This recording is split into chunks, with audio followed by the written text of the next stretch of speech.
Welcome to Paranormal Crossings Into the Light. I'm your host, Aaron Collins. I'm Darren. And I'm James. Well, it's been quite some time since we've seen you and you've seen us. It's been a little bit of a break for us, but we are back. Thank you for joining us today, live Saturday. Today is August 6th. Oh my gosh. No, it's We're in August. Oh, 7th. 7th. See, that's how long it's been already. So I just want to take a moment just to just let you know a little bit about what's happening. We do have some family members in California, Westwood, California, who had a mandatory evacuation, and they are with us. Thankfully, they were able to evacuate. So if you pray, please pray for those that are affected by the Dixie Fire in California, and send positive vibes to all those that are affected. It is really bad. And that's kind of all I wanted to say about that. And you had a trip out kayaking, and so thankfully you're back safe. Yep. And then you had a little bit of an outing. It was an not outing. As dramatic as Darren's, not as dramatic, but it was a tattoo outing. it was, yes. Yeah, and so that went well. Well, both of you did.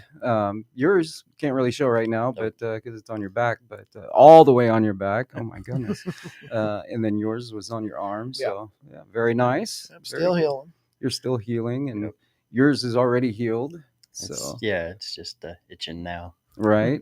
So itching. So you want to stand there and I'll punch you a couple times while it itches. So when I hugged you today, I purposely didn't grab you by the back. It's all good, man. Yeah. All right. Well, good. Well, I'm glad you guys are both with us and doing well. So a lot has been going on, but we have such an amazing show today. I didn't want to take up all the time with me talking and us regrouping. So let's just get right into it. Do we have Andrew? Do we have Nicole with us? Awesome. So we have magnificent, such a close friend and such an amazing person with us today. We have Nicole Strickland, all the way from San Diego, California. Nicole, can you hear us? Hi. Yes, Hi. I sure can. Yeah. How are Thank you? I'm doing great. Thank you so much for having me. And Darren, I am so sorry. I forgot to tag you in the post. Oh, no. Sorry about that, but you're there now. My gosh. Well, thank you so much for being here. It's been a while. I know.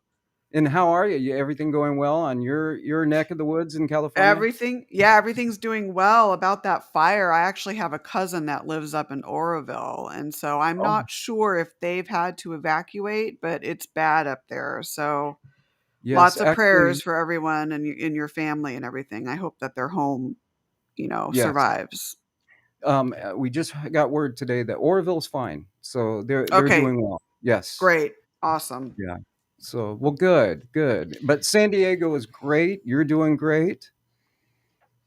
Yes, I'm doing good. Yep, good. Just plugging along. I can't believe it's already August. It's crazy. I know. I don't know what the weather is like in San Diego, but man, we've been going through this tremendous heat wave. And right now we're getting a little bit of a break for a few days, but next weekend, hundreds. Oh, yeah, in the hundreds. Oh my God, that's insane. What the heck? I know, it's terrible. So well, a couple years ago in July when I came out, I think it was close to 100 then. It was very hot. But we're getting hot weather too. Are you? 90, usually about 90. I think it was about 90 yesterday, a little bit cooler today, I think. Oh my gosh. Well, it's so beautiful there too.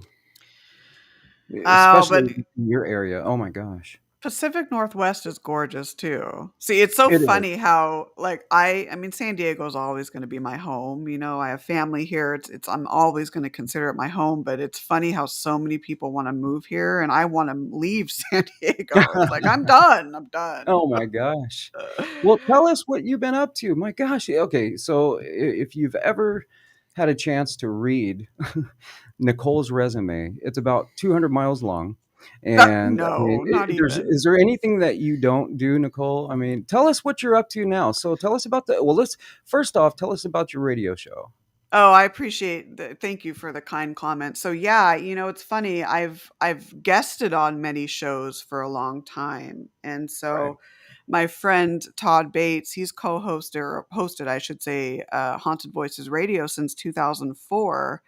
And so he in the last it's been about a year, he developed WLTKDB. uh uh it's a internet talk show program. And so that's actually called the Let's Talk. So if you go to WLTKDB.com or the letstalk.com, there's about I want to say 7 or 8 shows on there. And so I was talking with him last year around this time, and I thought, you know what? Maybe it's time for me to have my own show. So I Mm, debuted the Afterlife Chronicles and Beyond on October 8th, 2020, and it's been a journey. It's very addicting to do radio and podcasting. I really enjoy yeah, it. And then I co-host Haunted Voices with Todd on Tuesday nights as well.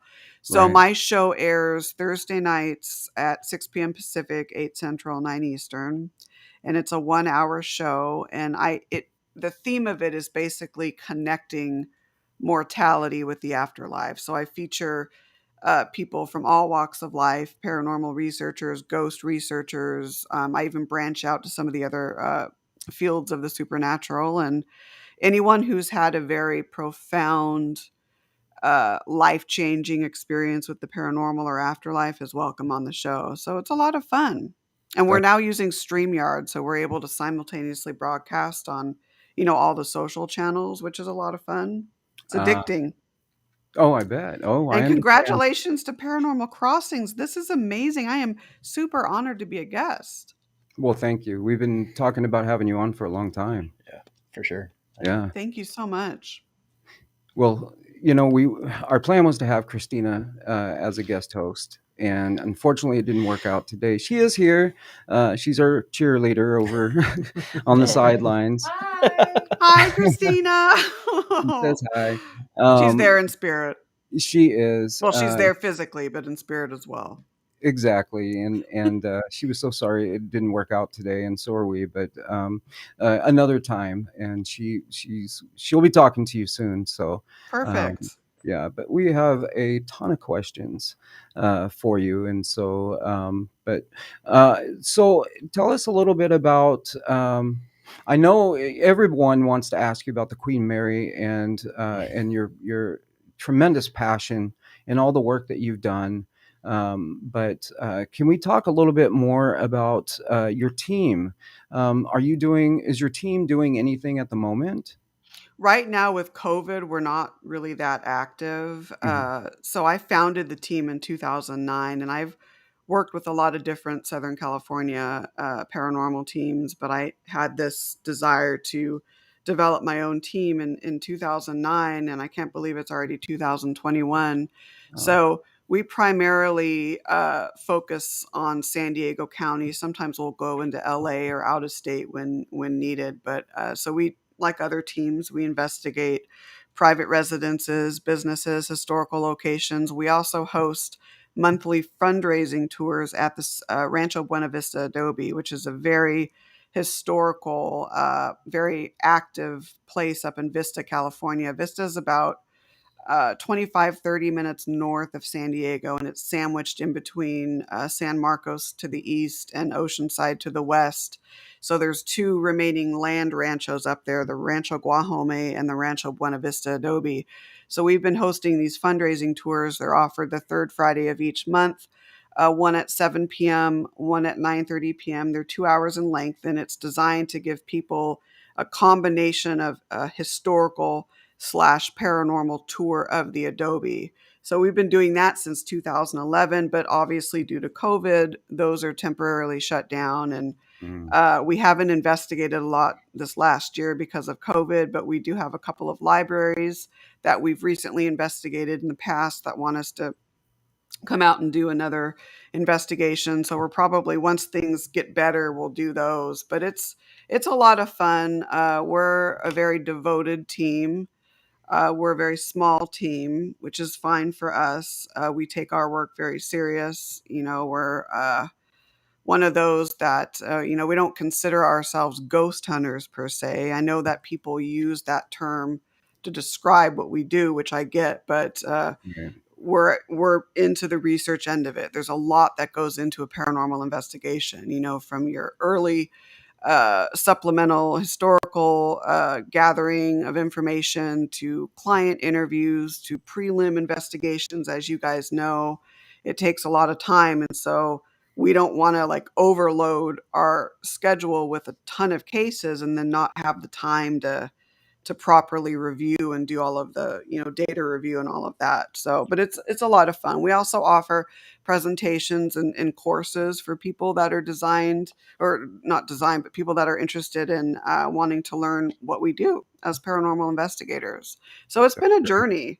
Yeah. It's every time I go out on a case I learn something new. How Yeah. did you get involved with the Adobe in the first place? Oh my gosh, let's go back to 2011. I think it was actually 2010. We did a private investigation there on the property, and then that led into the city of Vista and I talking. And I threw out the idea, the Whaley House has tours, and some Mhm. places down in Gaslamp have tours. So why not, be open to a fundraising tour at the Adobe? And the city of Vista was totally in on it. They were very excited, and so we developed these tours. So they're $25 per person for 2 hours, and the money goes to the Adobe. So it helps Wow. to upkeep the grounds and all of that, and it feels good to do that. It's a Oh, of course. beautiful place. I can't wait for you to see it when you come out. Oh, I'd love to. Well, you took me to the Whaley House. We didn't go in, but Yeah. have you ever investigated the Whaley House?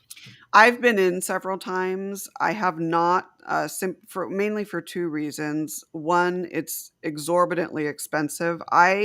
In the last couple of years, I'm not so sure if they allow investigators in. I think they still do, but it got so ridiculous with so many people wanting to go in that I think the rules have shifted a little bit. But Mm. I believe you can still do a private investigation, but very, very, very expensive. Don't quote me on the price. It was something like 100 per person for the first hour, and then Oh, wow. 75 additional. I'm not. Don't quote me on the exact price, but it was something very high. And number two, out of respect for the Whaley family, Mhm. it's my opinion that I believe that the resident Whaley family that's there in spirit. So, you have Mr. Whaley, his wife, and some of the children. I just get the feeling that they don't want to be bothered. And so they have tours coming in and out of the home every day, almost like herds of cattle. And I get the feeling from them that they're just upset at that. So I leave it alone. But I have been in the home many times. I've had interesting experiences in there. I would say that it is definitely haunted, with my definition of what a haunting is. But Right. yeah, I mean, Old Town. Old Town is true. I mean, there's so many places in Old Town. The Cosmopolitan Hotel is another really great spot. We investigated that overnight. So pretty much in any place in Old Town is fair game. Right. It's so beautiful down there and well preserved. Yeah. That cemetery that you took me to, that's right down the block from the Whaley House, that was incredible. I picked up a lot just there, uh, Yeah. and just the history from there.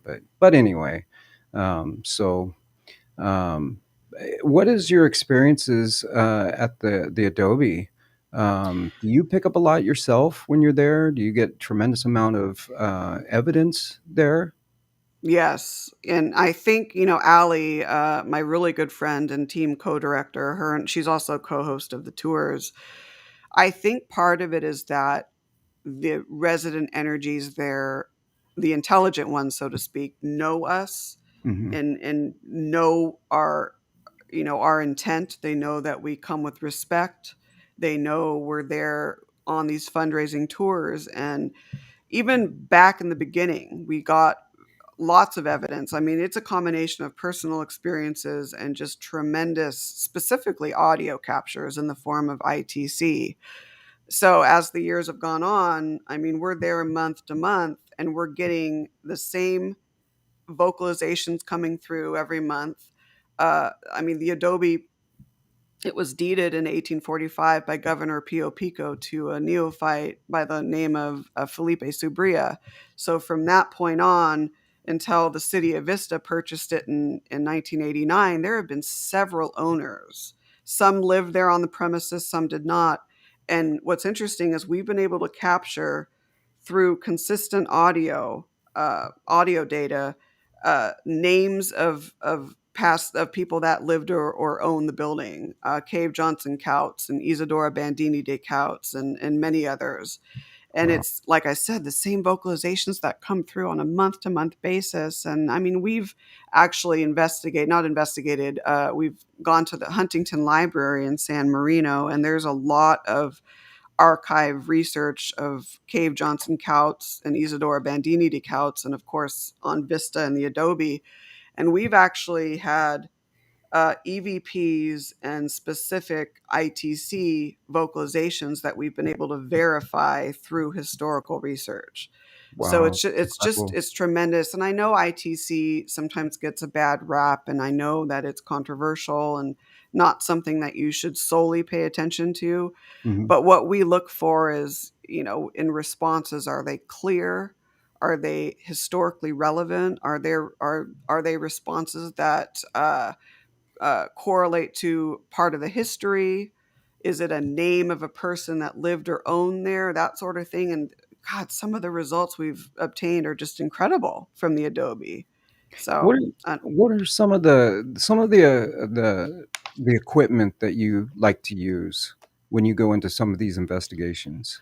well, I mean, I'm one of these that I believe, and not everyone's going to agree, and that's fine. I believe less is more. So Mhm. even if I had $1 million, which I don't, I still wouldn't go out and buy every single gadget. I think that some equipment, we don't even know if it can be harmful to certain energies, Mhm. that sort of thing. So I kind of stick to the classic audio recorders, some environmental monitoring devices, EMF detectors, static detectors, temperature sensors, ambient temperature sensors, trap cameras, infrared full spectrum cameras, Mm. and then of course spirit boxes as well. And then I really love, and I know that these sometimes are considered underrated, but I really love pendulums and Mhm. divining rods, and incorporating crystals and metaphysical aspects into the investigation as well. But for the Adobe, because it's specifically a tour, we don't bring all of our equipment. I mean, we might bring some to showcase, and at the beginning, we give a little presentation on the team and our methodologies and how we operate and that sort of thing. And we go over some of the equipment that people can use. And we demonstrate, K2 meters and how they're good for, detecting wiring and walls and that sort of thing. But we don't usually use all of our equipment at the Adobe just because, for time and that sort of thing. So, Right.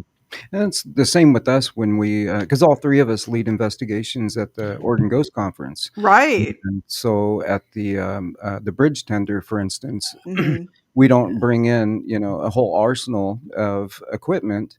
We No, keep it just pretty a small simple. arsenal. Just a Exactly. right? Yeah, Right. just a small, for that very reason. And, we do allow, for instance, well, for myself, I mean, I do allow some of the participants to use some of my equipment and, explain what they are and then allow them to use it as well. And like you said in the beginning, less is more. That's exactly it too. And audio recorders, they have come in. The evidence has really come through a lot with different voices. Same thing with Absolutely. K2s. Yep. Yes. I've never and I want to two things I want to get that you had mentioned. Well, one thing that you had mentioned is the static. I would really like to get one of those. And the other thing is I'm really fascinated by the Polaroid instant cameras. I Oh, really those are great. Yes. Yes, I really wanna get Instamatics and one. stuff. Yes, Yeah. yes. I remember having one in the what, late '70s, early '80s, Mhm. and now they're so popular again, but really, there's something about those, and I really want to get one and try that on an investigation. I think So absolutely. I mean, they'd sell them now, but yeah, I think people often overlook, 35 millimeter and Polaroids because digital's so right. convenient. But then with digital cameras, there's more susceptibility to flaws and you know Right. the orb situation. You know, like, we all know what that is, right? Oh yeah. But yeah, I mean, even things like a good compass, a Yeah. set of motion detectors, and these are gadgets that don't cost a lot. They're often Right. overlooked. Well, I don't know about motion detectors because I've had some on a couple cases where I've had these guys along, and uh, they were not appreciative of how loud those things are. I think But you can get some that they just light up and not yeah. sound though. Yeah, Which Well, they are how many loud yeah. though. Which, Yeah. yeah, I Yeah. just yeah, got some They're that like just what? light up. Yeah. Very Yeah, little money. Yeah. little things. Yeah. yeah. So, Yeah. Ours that we have got the sound because the entire intent was we put them in a room when we go to another room. But before we can get out of the first room, they're going off. they were going off, and it Yeah. was like They were you know, Yeah. screaming. they were screaming, and it's like, Yeah. no. Spirits, you're supposed to wait till we leave to go Yeah, downstairs. Right? exactly. Yeah, they're so piercingly loud. Oh my gosh. When we demonstrate them on tours, people are like, "Oh my gosh, those are so loud." I'm like, "I know." But no, I like the track cams, or the trail cams. I Yes. like those as well. But yeah, there's so many different types of equipment, even basic stuff. You don't have to spend $1 million, like you said, on equipment. You can just get basic stuff that you could use. Yeah. But I I mean, mean, I also use it like a body cam because if yes, you're Oh looking yeah. in one direction, something in another direction that the camera will catch. So yeah, it's kind of nice. Yeah. oh yeah, Well, nowadays I'm wearing the full police riot gear vest with all the pockets. Thought about doing that. Nice. Well, I've been toying around with the idea of putting a digital recorder on my back.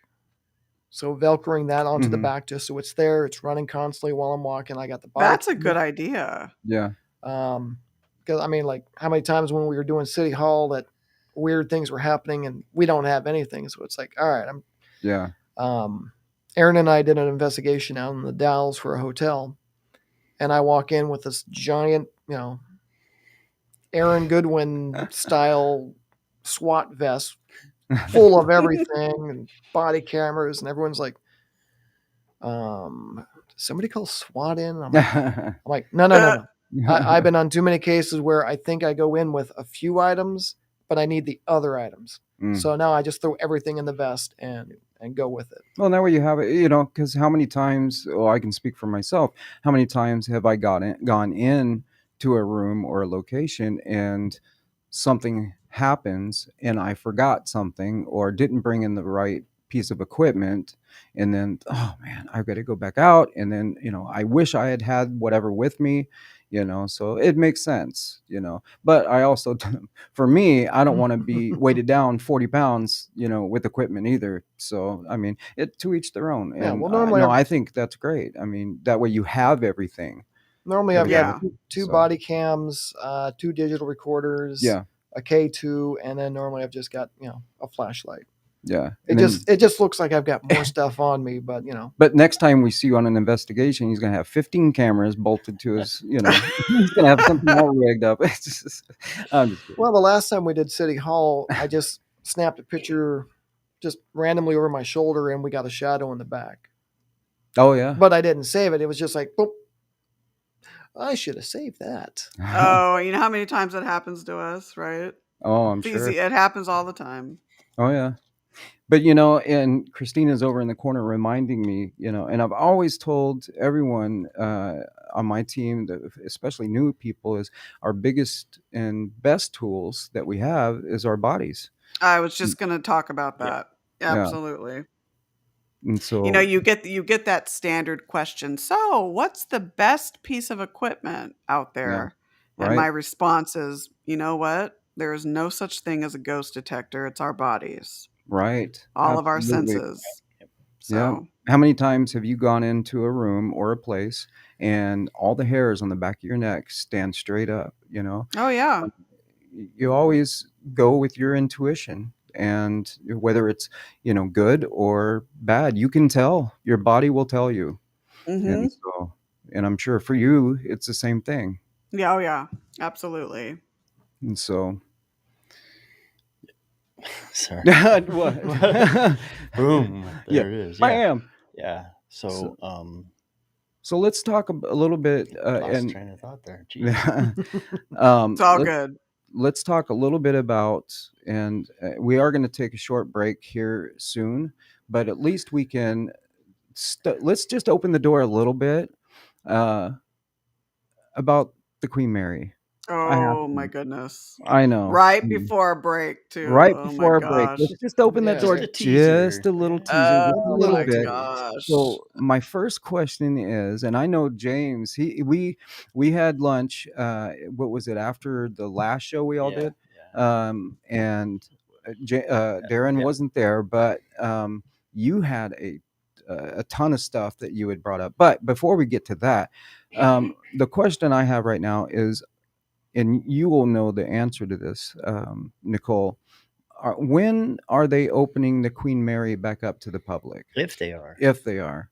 Okay, so there have been some things in the news about the Queen Mary that are not necessarily accurate. So the imminent news that was populated by Fox in LA Mhm. saying that the ship was in imminent danger of capsizing, not true.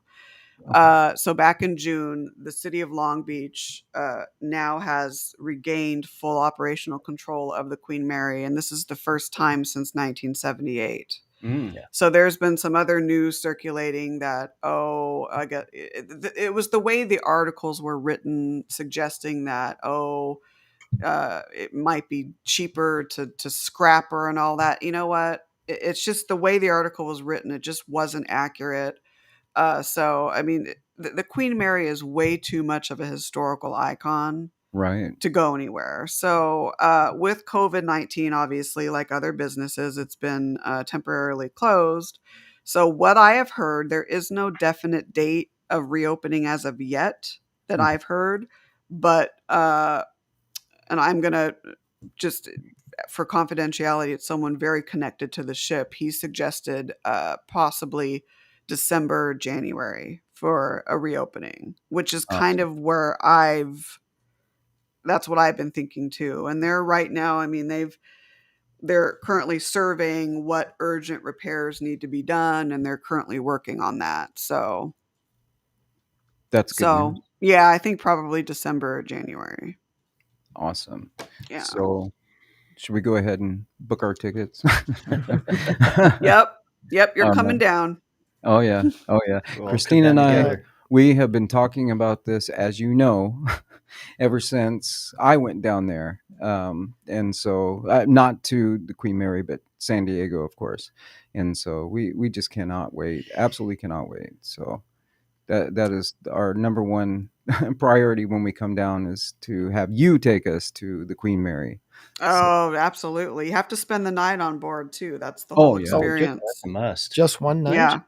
Oh, I know one night is never enough. Oh my gosh. No. One time I was there like 4 nights, and it's Oh, like the longer you're there, the harder it is to leave. Almost when you do one night, it's easier to leave. But I know this may sound silly, and I know you can laugh at me all you want, but I have such a personal connection to the Queen Mary that when I leave, every time I go, I've been several times, of course, and every time I have to leave, I cry.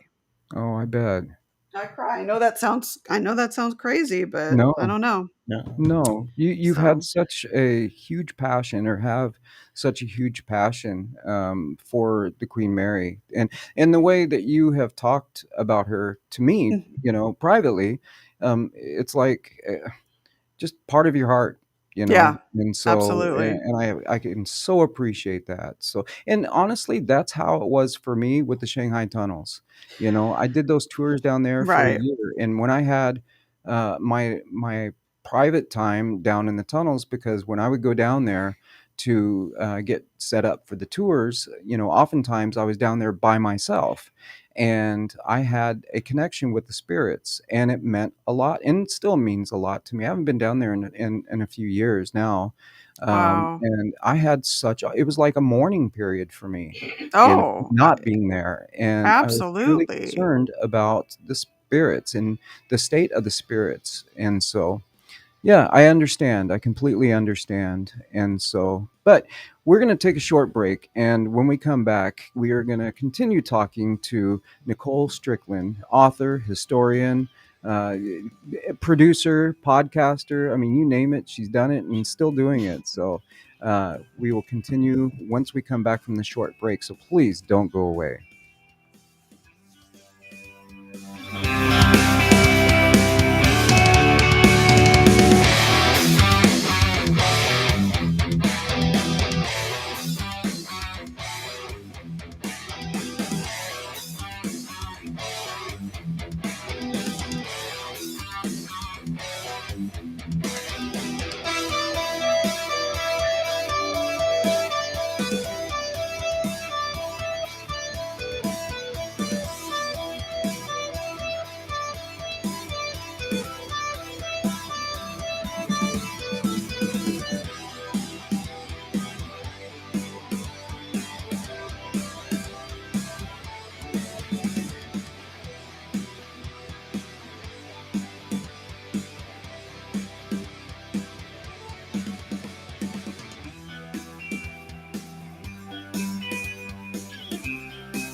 And we are back. Paranormal Crossings Into the Light with Nicole Strickland. Woohoo. We can go down the list of everything that she has, but we'd be here another hour. So before the break, we started to tease Queen Mary. Woohoo. Yes. So Nicole, you Yes. got to give us the lowdown on the Queen Mary because this is on my bucket list. Okay. Am I good? Okay. So the Ship of Beautiful Woods, right? She has all these nicknames. The Gray Ghost during World War II. So I'll give a real quick, I don't know if you want a real quick, I mean, to give the history of the ship, you really need like, several hours, but Mm. I can give like a 2-minute overview history of the ship because I'm sure you want to hear a lot about the paranormal aspect of it. So Yeah. Yeah, we can go 2 minutes. Oh my You can go gosh, the 5 Queen minutes if you Mary. want. Just do it, Just Just. do Do it. it. Just Just do do it. it. Just Let's like do You're it. out Nike there. says, just do it. Just do it. Let's do it. It's your So show, Nicole. Come on. you know what? Let me start out with how I was introduced to the Queen Mary. So, my mom did ballroom dancing on board years before I even saw the ship, right? And so it was my junior year in college. And so I came during spring break, I came back out here to Southern California to go on one of those 3-day Carnival cruises. So there's a Carnival cruise port right adjacent to the Queen Mary. So my friend's mom drove us to board the cruise, and I saw the Queen Mary from the back seat of a car for the very first time. And I remember saying to myself, "Oh my goodness, I will be back someday." Wow. So that was in the year 2000. And so then fast forward to 2005, that's actually the first time I visited the Queen Mary. And so I went down Queens Highway, parked my car, went up the elevators, got on the gangway, first landed on A deck, which is one of the hotel decks and where the hotel lobby check-in is. And it's hard to put this in words, but it was an instant, almost soul connection, if you will. I felt like I had been there before, so maybe there's some sort of past life thing going on. I don't There is know, that, some but past I life. felt Yeah. like I belonged there. That I knew it. Everything about it was so familiar, although it was my first time. So that's pretty much how it all started. And so since that time, I've been conducting a lot of historical research as well as paranormal research on board the ship. So I've investigated pretty much, I can't say everywhere on this ship, but most of all the hot spots. Mm. The former first and third class pool, the boiler rooms, the engine rooms, the observation bar, many of the different hotel rooms, the isolation ward, you name it. So the Queen Mary, it's interesting. So it all started with Samuel Cunard and his belief in the future of steamships. And he first envisioned having a steamship back when he saw one come into port in Halifax, Nova Scotia, I believe in the 1830s. And so design concepts began for the Queen Mary around 1926 when other countries were wanting to build large ships. And there was a lot of competition between countries and who could build the largest, most grand ship. So the Queen Mary's design concepts began in 1926, and then she started. The construction process started, and of course, with the Depression, that halted construction. So a lot of people were for the building of the Queen Mary. So the British government intervened, and as a way to continue funding for the finishing of the Queen Mary, that's when the Cunard Company, which was her company, and the White Star had to merge, so it became Cunard White Star. And so she came out of the Depression, was built in 1934. Her launch took place September 26th, 1934. And then her maiden voyage took place May 27th, 1936. And so she was designed, as well as her sister ship, the Queen Elizabeth, for the North Atlantic run. So Southampton to Cherbourg, New York City, and back. That was her ocean liner uh, voyage path. So she did that. Many people from all walks of life, where you're talking celebrities, dignitaries, business moguls, members of the aristocracy, students, pretty much anyone from all walks of life traveled on the Queen Mary. And so then when with the outbreak of World War II, she was, as well as her sister ship and other ships, of course, was requisitioned for troop ship duties in World War II, mainly for her speed and her size, because she could carry large divisions of troops. So throughout the war, she was a troop ship carrier. Winston Churchill and his entourage was instrumental in increasing that troop capacity. It went from like 5,000 to 10,000 to over 16,000. It was July of Wow. 1943, and this was a record, and that has not been surpassed since that time. And so 16,000, including troops and crew, 16,683 souls on board in July of 1943. Wow. So it has been said that the Queen Mary, as well as her sister ship and even other vessels, helped shorten the length of World War II by at least a year. And Wow. so, even during her ocean liner days, post or pre and post war, and during the war, there were so many near disaster, near death disasters that she miraculously evaded.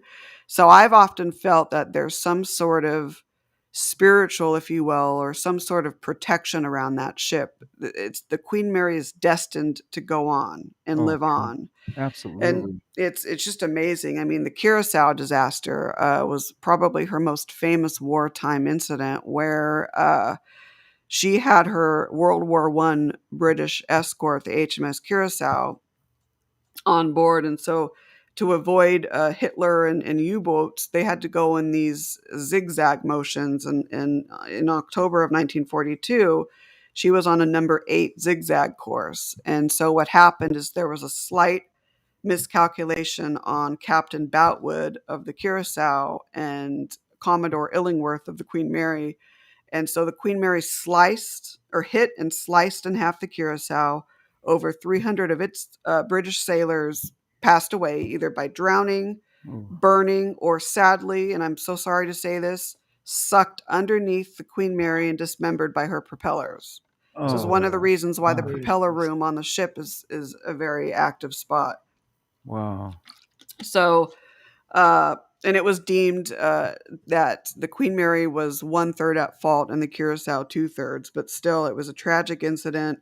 And because the Navy, I mean, Cap or Commodore Illingworth actually thought, okay, do I stop the Queen Mary and risk the lives of 15,000 some odd men, or do I keep going? And he chose to keep going because there were Mm. strict Navy orders. I mean, if you stopped the Queen Mary, she would be a sitting duck and U-boats would get her. Sure. So, throughout the world, throughout the war, she carried troops from all over I mean, she basically sailed the 7 seas. She also was a hospital ship. She carried injured soldiers to the United Kingdom. She had German and Italian prisoners of war on board. And then, of course, after the war and after repatriating servicemen, she carried about 22,000 war brides as well. So, I Wow. mean, a tremendous history. And so then after World War II, she retained, or I should say, regained her ocean liner pre war status. And so, I mean, you had to go from, an ocean liner being requisitioned to World War II stuff. I mean, bunks everywhere for all the soldiers. Rooms had to be, taken apart and remodeled for wartime duties. Then after the war, you had to remove all of that, get all of her luxury items back on the ship, and resume her ocean liner days. So her history is just tremendous. And so, 1967, December 9th, 1967, Long Beach won out the bid for 3.45 million, and she sailed into Long Beach. It was a huge spectacle, and she's been moored there ever since as a museum, hotel, attraction. There's historical, paranormal tours on board. People have high school reunions and weddings, you name it. So I say that the Queen Mary is the shining gem of Southern California for sure. Oh, So absolutely. All right. Let me throw this out real quick. Now, you said that you kind of felt like maybe you had belonged on the ship at one point. Um, One thing that I've encountered through my investigations and everything is certain places seem to call out to certain people who can tell their story. right. For example, we've got an old abandoned house out here in up near where I live, Pisgah House. Mhm. This thing just keeps talking to me, just keeps Yeah. wanting that story to be told. So I would almost say that the Queen Mary, the minute you got on, the Queen Mary may be her herself, all the energy that's ever been on the board has looked at you and said, you know what, you're going to be able to tell our story. That gives So, me goosebumps, and I almost want to start crying because I've almost I've felt that, and it's interesting because I have a close group of friends, and we belong to a group called the Clan Mary, and so it's a bunch of us that have this strong love and affinity for the ship. And one of those people, he's a good friend of mine. He lives in Alaska, Tom Varney. He put it this way. He said, the Queen Mary chooses you. I mean, she Mm. opens her arms to everyone, but she chooses certain individuals, and she chose me. And I said, wow, Tom, that's a great way to look at it. And that's kind of how I feel too. It's just, there's just such a connection. And I almost feel that based on my experiences being on board, that you have the people that run the ship, right? right. But Yeah. the ship itself is in charge, if that makes sense. It's a Mhm. very Yeah. sentient vessel, a very sentient vessel, and I almost feel that there's this duality or this kind of love affair between the resonant energies on board as well as the spirit of the ship itself, Right. and it's just a beautiful thing. Well, not to try to typecast you, but you were supposed to come up to the Oregon Ghost Too late. Conference. God, when was it? 2 years 2 ago. years ago. Yeah. I Something. know. Yeah. Ugh, And- couldn't make it. And the thing is that every time I hear your name, I put it right with the Queen Mary. Oh yeah. And I know you've done so much You're other much stuff, more. Yeah. Yeah. but I have I like old sailing vessels. I like Yeah. haunted old sailing vessels. Queen Mary's on my bucket list, so I was really kind of hoping to meet you, but everything got shut down. I know. It's gonna happen. It'll happen. This It'll next happen. year. Next Yes. But I think what you said, if we can go back to that, you are Queen Mary's voice, and I think Darren, and I never thought of it before That's like this, beautifully said. but Very beautiful. absolutely. And I mean, I got goosebumps because she has to have a voice. But there's a difference. You tell the story, but you tell her story properly. That's the Exactly. difference. And the way that I feel like I'm going to start crying. You tell the Oh, story the way she needs it to be told, and not everyone can do that. And she chose you to tell this story, Nicole, and there's no one else that can tell Well- this story through your words and through your books, honestly. Well, And- anybody can go in and tell a ghost story, Absolutely. but Nicole humanizes it. Yeah. yeah. So all the stuff I've read of yours, you've humanized it. It's not Yeah. just, yes, there was a ghost in the Yeah. pool and it did this, da da da Yeah. da. Mhm. You give it the humanity that it had, the humanity that it deserves, and you feel connected. So as a reader, and you're reading these things, you feel like more of a connection because the Queen Mary has come to you and basically said, "Tell my story," and like Aaron said, tell it the right way. Yeah. And it's not just if you listened to the way that she just I'm not trying to talk about you like you're not there, but No, if no. you This is amazing. Thank you But if so. This you- means so much. well, if you think about when people talk about history of a certain place or a vessel, let's just say, just like you just told the history, and the way you gave the history, you gave it with a heart. When you talked about the casualties, and you said, "I'm sorry to say, but." Even with the casualties with the sailors and that happened with the propeller, I mean, you gave it with heart. You didn't just say, "And there was casualties because this is what happened," and blah blah blah. Mhm. You gave it with heart. That's meaningful. You gave meaning to something that was tragic. You didn't just say it as a statistic. There's a Right. difference. And so, Right. yes, it was the Queen Mary, but yes, this did happen. But you said it with heart, and that's the difference, Nicole. You have a huge heart. You're not just a historian. You're not just a researcher.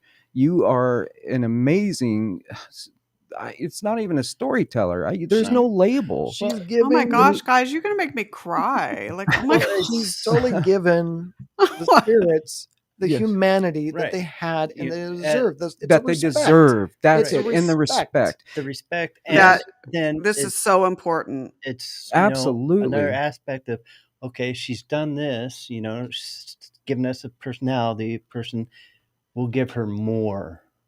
Yes. Yeah. It opens up for more. Yes. And Oh gosh, just you so know, much. I didn't expect to have such I bet she's only, Nicole, you've only just gotten the tip of the iceberg on this. yeah, yeah. I mean, You Yeah, know, you and I got to know, say, I listened to James's wife Heidi sent me a clip of a because she did a mini investigation. She took a road trip with a friend, and in all seriousness, she sent me a clip of a. It was a communication that she did with a spirit using a K2 meter, an audio and recorder as yeah, well. yeah, Yep. and but the way she was communicating with the spirit was so tender and with such heart, with respect. And this is how many times have I talked to you, Nicole, about how oh, our approach is with exactly. spirits with respect. And it makes me want to tear up because I don't see this all the time. We don't see this all the time. But these two gentlemen sitting here, they're my brothers. And we all collectively, and you too, Nicole, and my wife, you know, we all, and Heidi, we all approach spirits in the same way, the same manner, with respect. That's how it needs to be done. And There's those like a that are kinship with that for sure. absolutely, Yep. you know, why go in and be aggressive? And I need you to respond. And I need you to, what do you mean you need? You know, that's Yeah, not what this Why is about. provoke when it's Yeah. not. you This can't is a get? huge, huge thorn in my side. I mean, I Oh, love paranormal research. I love it. Right. absolutely. You know, But I am when sick and tired of people treating the spirit world and even other beings as though they're, animals in a zoo to be mocked Yeah. at or part Or of a circus circus monkeys. show. Yeah. yeah, It's yeah. Well, and yeah. that's why I made a point. I'm sorry, James. And that's why I made a point to say Right. something to your Right. wife. And I mean, I can Well, show you what I said to her, no. but that's why I told her, I said, Heidi, I am so excited that you treated that spirit with such respect. You know, even though I already knew this because I've done investigations with her, but that just I am so grateful and so happy Mhm. to see other investigators do the same thing.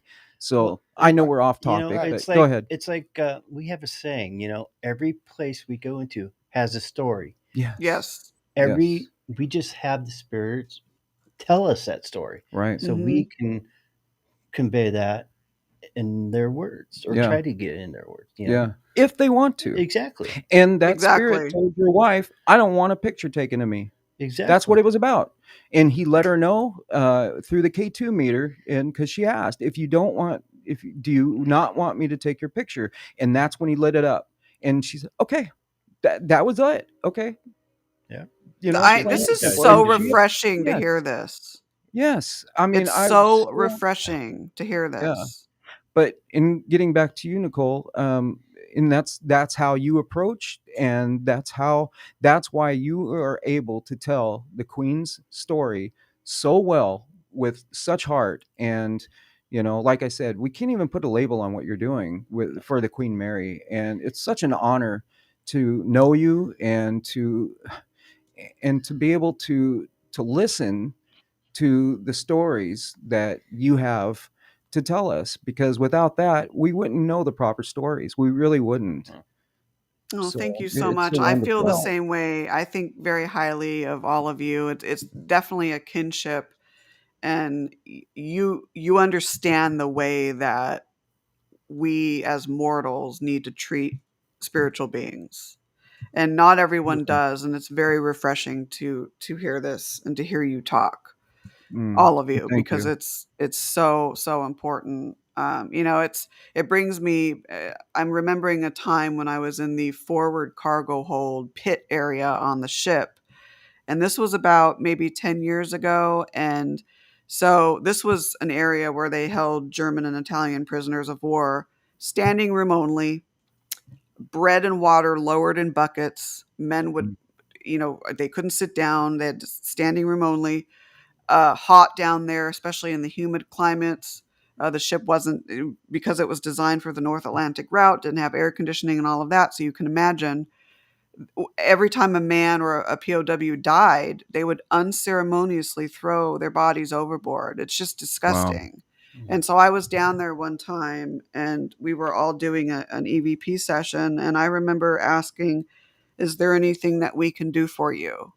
And this wasn't heard live. It was an absolute EVP. And when I listened to my audio a couple of days later, there was a response of a young, frail sounding man saying, hungry, I'm hungry. Oh, And wow. I could kick myself because I did not hear that live, and I heard it 2 days later reviewing my audio, and it's like, I went back to that pit the next time I was down there, and I talked to this individual, and I apologized, and I said, I'm so sorry, I didn't hear you. And it's taught me from that experience to, when I start an EVP session, I will say, I will try my best to hear you with my own ears, but Mm. sometimes I can't always hear you. But we do have these, devices and such that can capture your sound. So it's just, yeah. I mean, I cried when I heard that. It's Oh, I just, bet. oh, That's so sad. heartbreaking. Yeah. Hmm. Do you, where is, for you, where have you had the most spirit communication from? Yeah, I was just gonna ask on the Mhm. ship. On the ship specifically, or other areas? I would say on the ship, specifically in any particular area, not any particular area, I should Yeah, say, there's a that few.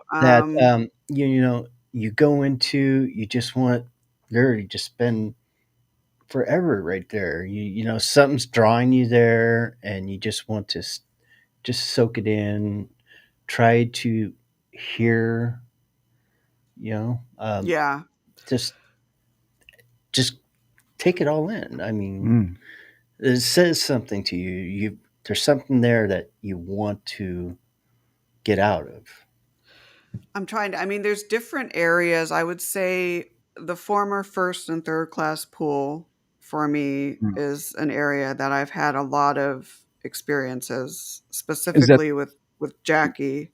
the Um, child? yeah, that's Jackie's one of the most popular child energies on Mhm. board. I am of a different belief of her than many other people, and these are people that have investigated the ship even longer than me, that live Mhm. in Southern California.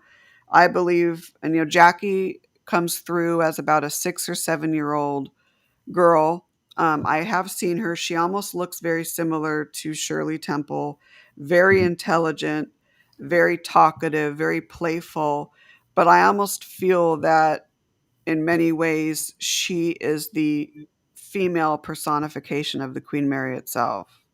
Wow. And I actually had a dream one time, and I don't know if I've shared this dream on air before, but I had a dream because I've asked Jackie throughout the years to let me know, who she is, because there's no forensic evidence to suggest that a young girl died by drowning in either the second class pool or the former first and third class pool.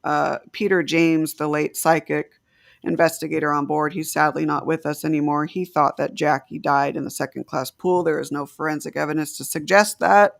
Maybe that is what happened. I don't know. But I've asked Jackie to come to me and tell me, share with me, if she wants to, a little bit more about her origin. So I had this dream one night, and this was about 5 years ago. And I said, in the dream, I was actually on board the ship, but it was more in the engine room area. It looked a little different. Dreams aren't always or Mhm. accurate, but I was definitely on board. And so one of the crew members that passed away, the 18-year-old crew member from Yorkshire, was in the dream, JP. I can talk a little bit more about him in a second. But this young woman, I would say maybe 19, 20, 21, around there, long blonde hair, came to me, and she looked very lit, almost like a halo around her, and she said, I'm Jackie. And I kept saying to her in the dream, you're not Jackie. Jackie's a little 6-year-old or 7-year-old girl. No, she's like, she kept saying, I'm Jackie, I'm Jackie, I'm Jackie. And then I woke up. So then when I awakened, I thought, oh my goodness, did Jackie pass away as an adult, or is she Hmm. some higher evolved, energy that comes through as a child maybe to portray the innocence and all of that. I don't know, but I think that Jackie is a very highly evolved spirit, almost the spiritual ambassador of the ship, and maybe a personification of the ship itself. That's I know interesting. it's weird. Wow. I mean, there's a lot of people that would be like, "No, I don't think so," but that's what I feel. Well, I mean, So, if Jackie is one of the most popular ghosts on there, is she one of the most active? one of the most popular and one of the most active, and I have audio data and even personal experiences where I will hear disembodied voices asking where Jackie is, saying Really? Jackie's So, name, asking where she is. So it seems that a lot of the other resident energies on board know who she is. so maybe Hmm. Jackie is a personification of the ship. Well, Could very well be. we're gonna take a short break, and when we come back, let's Continue. explore with that a little bit. And also, I have another question to ask you regarding psychics and the ship. So we'll be back in just a moment with Nicole Strickland. Stay Perfect. tuned.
All right. Welcome back. Nope. All right.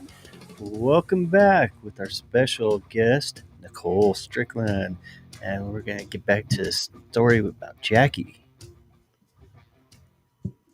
All right. You there? Nicole, you still with us? Yep, I'm here. Right. Sorry. Oh, you're fine.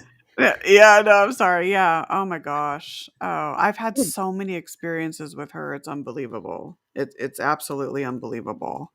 And it's, a lot of people are like, you know what? Is her name really Jackie? We don't really know her origin. So maybe her name is Jackie's a name that people have come up with.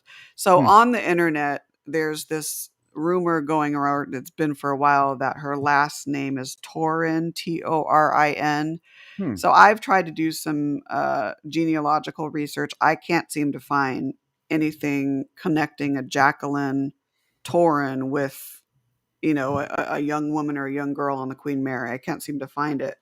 So we were in the former first and third class pool. Oh, I think this was like 2010 maybe.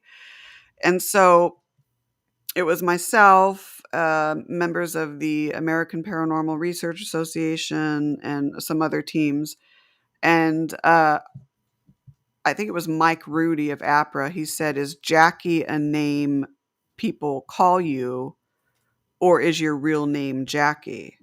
And I captured an EVP on my audio recorder. Again, didn't hear it at the time. A few days later when I reviewed, and you hear a young girl say, "My name is Jackie." Some people hear it as "My name is Jacqueline," Mhm. and I hear it more as "My name is Jackie." Hmm. And so she has a very distinct voice. I've heard her on EVP. I've heard her, disembodied. She likes to frequent the pool area, but there's other areas. I mean, she'll be everywhere on the ship, but Wow. it's just tremendous. Absolutely tremendous. Now, have you ever taken a psychic medium with you on the ship? I've actually been I've investigated with some psychics on board. I don't come out. I haven't officially come out and classified myself as a psychic medium, but I'm Mhm. very intuitive. Mhm. So I've kind of used that. It runs down my mom's side of my family, so Mhm. I've used that. But I have been on board with a couple psychics. Yes, And but it's been a while though.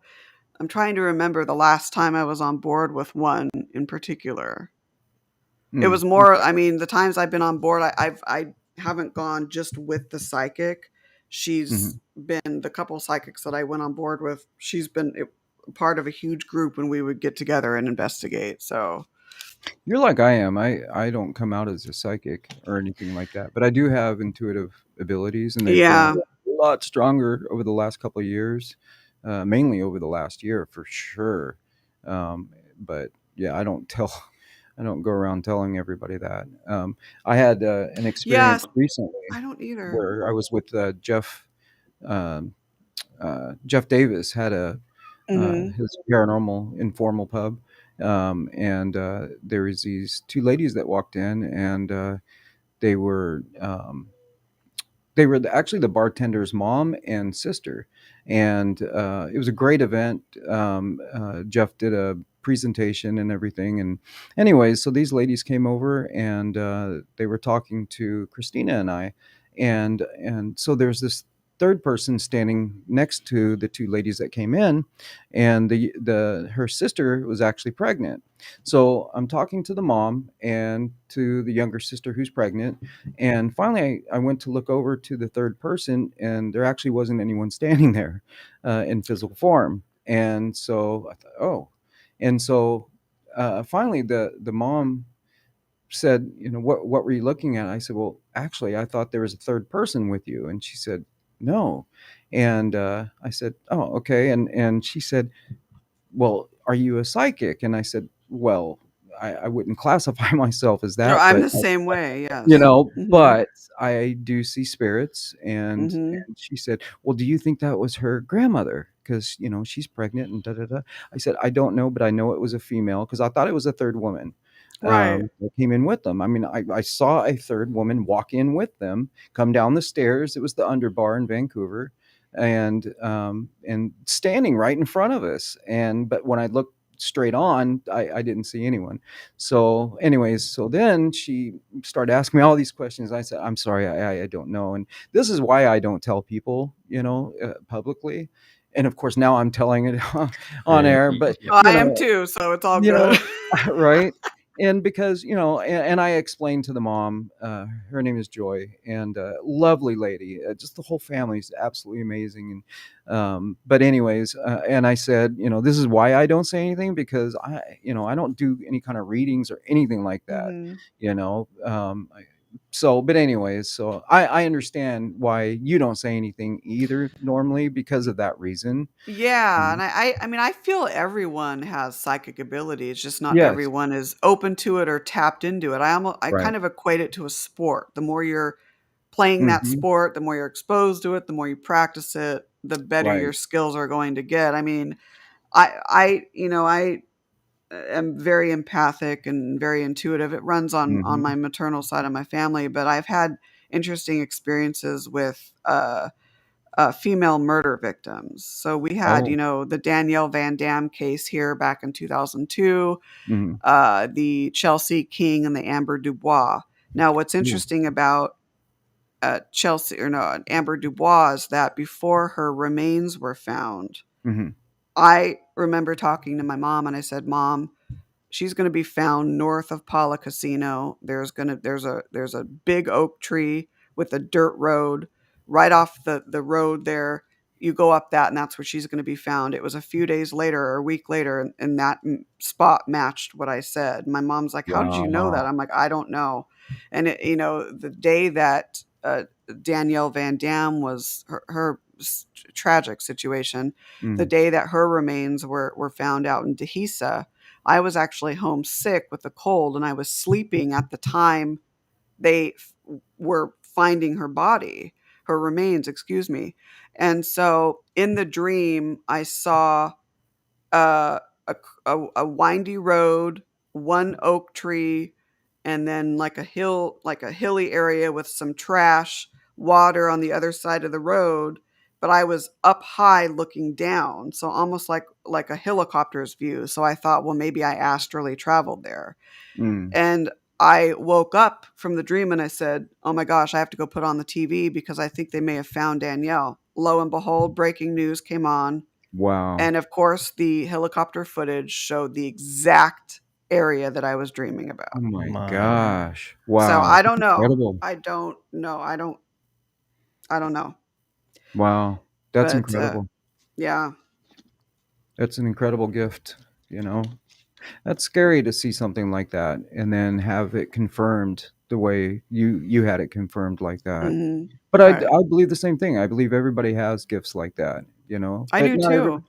But like you said, it's like, an athlete, if you don't practice, and then, it just comes and goes kind of thing. And so I've actually had help with actually June Lundgren has helped me quite a bit.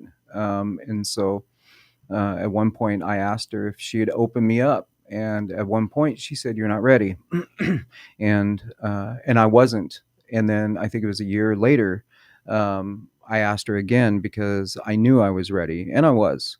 And so, boy, when I got opened up, boy, it seemed like every spirit Oh, wanted to yeah. come and talk. And so, but anyways, but moving That's along. incredible.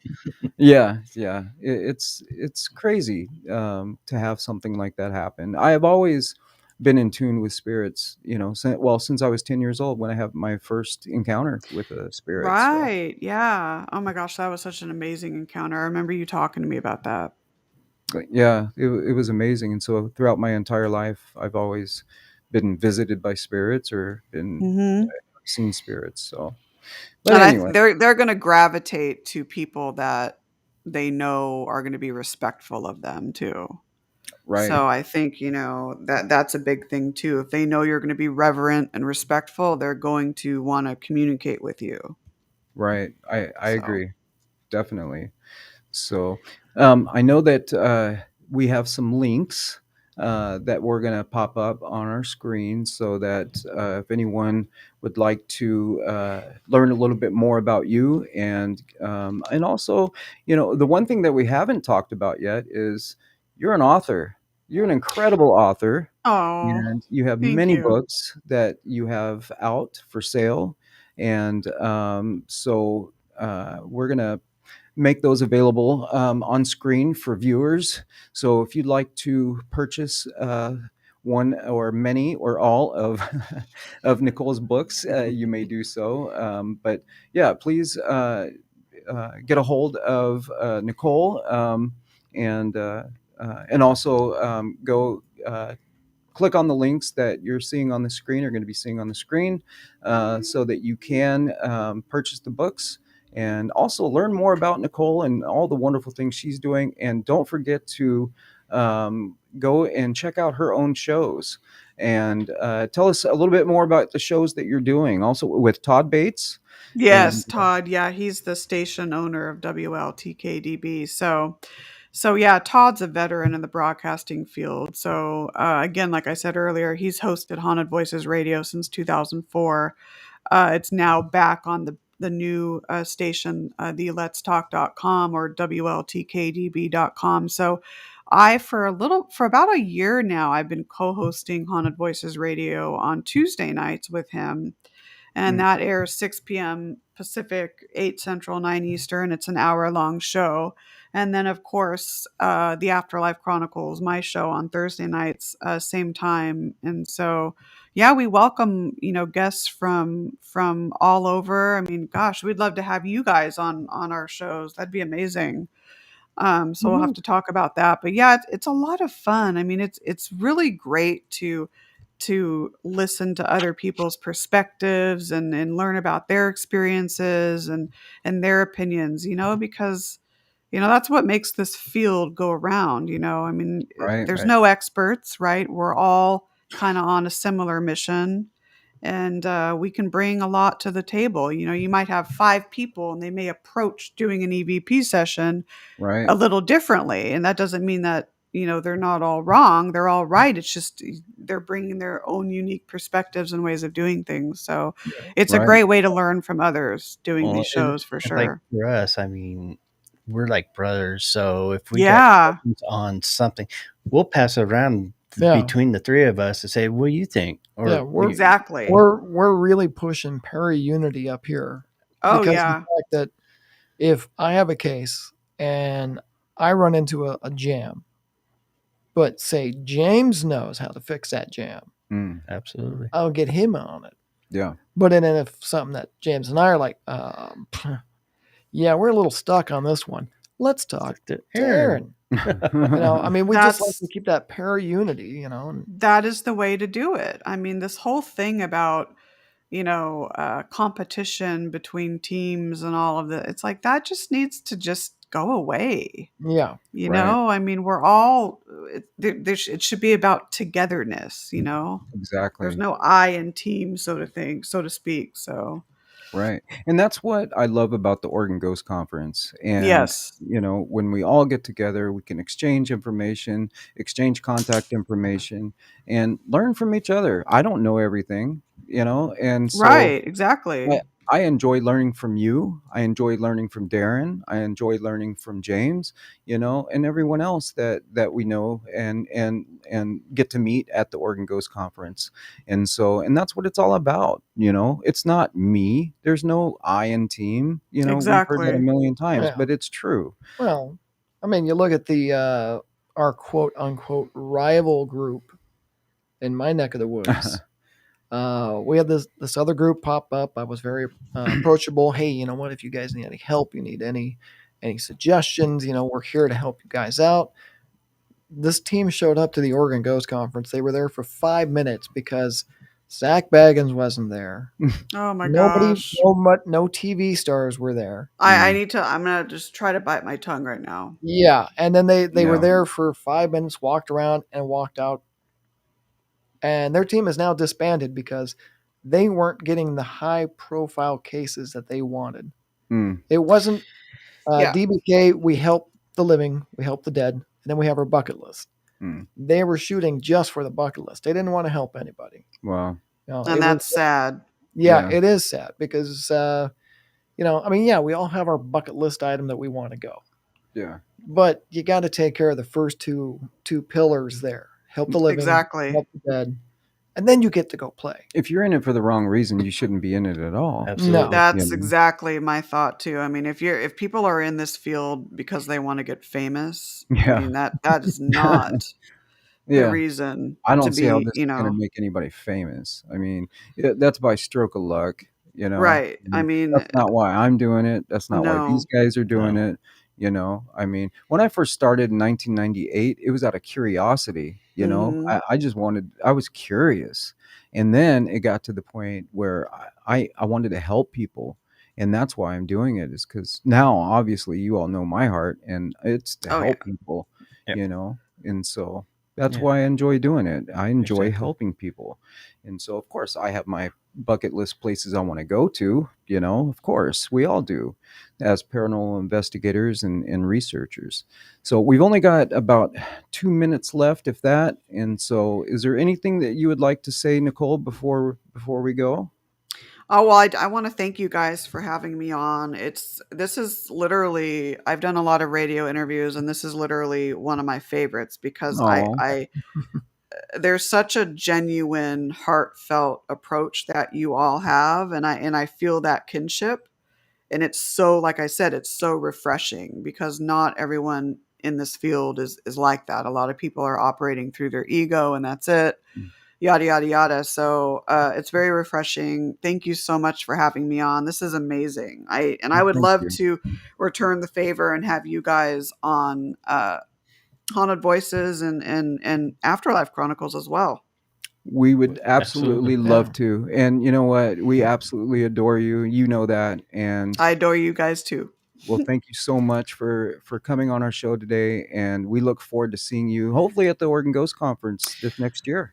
I'm hoping if Yes, COVID, I I mean now with this know. new Delta thing going on, Oh my I don't know gosh. what's going to happen, but Are we oh going my to get a gosh. break? I Are we ever going to know, get it's a break from this? crazy. Come on, man. I know It's that insane. we are planning on it. So at the end of March next year, what is it, 27, 28, 29th, I Something believe, like that, somewhere yes. around there. Yep. And so I know we've made our plans as Yep. far as when to come or when to go. And so it's been set. So that's the plan. So hopefully we will do it. And so we're looking forward to it. We've already started the Amazing. plannings for it. So we're going to start our Oregon Ghost Conference planning committee meetings. And so I'm excited. I am so excited. I love the Oregon Ghost Conference. Oh my gosh, it's amazing. Guess who wants to say hi? Kaylee says Who? Ah, hi.